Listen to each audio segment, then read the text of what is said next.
It is 7:02 right now. Florida waking up to widespread damage here this Thursday morning. Overnight, Hurricane Milton slamming into the state, leaving behind a lot of damage. Meteorologist Cody Matz tracking the storm for us as it heads now out to sea, Cody, and a comprehensive look at the destruction and that huge surge caused. Yeah. Good morning, guys. It's all basically what it lived up to. There were some minor little changes, but really the impacts were exactly the same. So here you go. Here's the last 12 hours making landfall 7:30 Central Time, so 8:30 local time. Siesta Key last night is a Category 3 hurricane, so a major hurricane status. Then lots of rain. Look at the bright banding from Tampa to Orlando to Daytona Beach. Incredible amounts of water. Now it's offshore. There's a little bit of rain left over across the east coast of Florida. Still hurricane warnings posted, but not for much longer. And just getting an update from the National Hurricane Center. Still a hurricane, still a Category 1 at 85-mile-an-hour sustained winds moving to the east-northeast at 18 miles an hour. So out to sea, away from Florida, and now 75 miles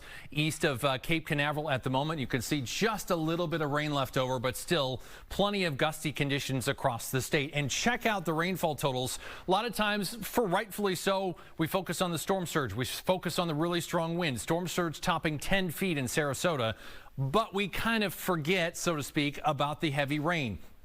A huge band of heavy rain from Tampa to Orlando to Daytona Beach, 10 to 15 plus inches. In fact, St. Petersburg, 18 inches total, 9 of that coming in just a 3-hour time span. An incredible amount of rain. So taking a live look at Titusville. Now this is near Cape Canaveral on the eastern shore. The effects of Milton still being felt this morning with some residual rain like I talked about.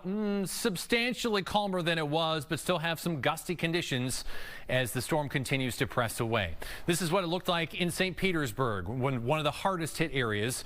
Very strong winds actually ripping the roof off of Tropicana Field. This is where the Tampa Bay Rays play. The ballpark was actually designated as a staging site for first responders, helping with debris removal. The facility was set up with cots on the playing field, ready to host 10,000 people. Thankfully, though, nobody inside was hurt. Well, more damage in St. Petersburg itself. This photo shows the aftermath of a crane collapse in downtown. The city says no one was hurt with this either, but extensive damage to that building and a couple buildings nearby. This video also from St. Petersburg giving us an idea of what the wind was actually like at ground level. Completely uprooting a tree here as a palm tree just kind of falls over easily. 102-mile-an-hour wind gusts reported in St. Petersburg.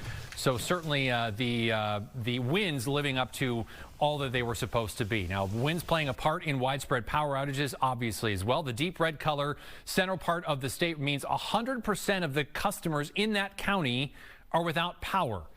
In total, 3 million customers are in the dark as of right now, and it could be at least several days before all of them get that restored. We're also getting our first-hand look at just how bad the storm surge was overnight. This video from the streets of Fort Myers, where they got 2 to 4 feet of surge in parts of Fort Myers. Now, there were areas nearby that got upwards of 6 feet. And like I mentioned earlier, Sarasota, just a little north of there, got 10 feet of storm surge. And before the hurricane made landfall, it actually spun up a huge number of tornadoes. 41 reports across the state. That may be one of the largest tornado outbreaks in Florida history. The National Weather Service issued a state record 126 tornado warnings in one calendar day. That's the second most for any state in the country, just after Alabama. That was set back in 2011.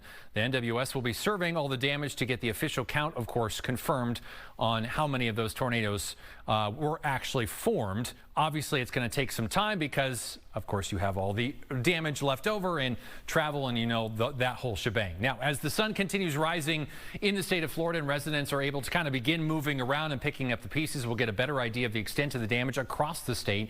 Of course, we'll keep you updated right here online as well at fox9.com. Yeah, just awful. All right. Cody, thank you.